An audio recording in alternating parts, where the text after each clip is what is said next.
Sa dami ng mga vlogger, ito lang nakita ko may talagang totoo. At lahat ng mga tao na nakitahan ko ay kinausap at dumating ang punto na mga tingin ng iba ay hindi makatotohanan. Kaya nagkaroon ako ng pagdududa at minsan ko pa binigyan ng pagkakataon na subukan ko itong Alvin na ito kung gaano katotoo ito. Nung nakita ko yung kanyang sincerity, yung kanyang sinabi, at kinontak ko po siya, sabi ko nga sa sarili ko, pag mali pa ito, hindi na ako paniniwala sa mga online. Subalit nung siya kumontak sa akin, lahat ng sinabi niyang pangako, zero down payment, freebies, at ang the best is yung napakabilis ang service. Yung aking application, wala pang inabot ng isang linggo, lumabas na yung aking approval sa bangko.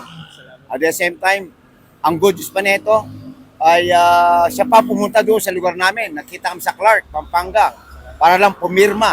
Ganon katindi yung Alvin Yung. Kaya advice ko, dito po sa Bad Santos, Mitsubishi, hanapin si Alvin Yung. Hanapin mo doon sa FB. Totoo yan, sigurado, guaranteed, success.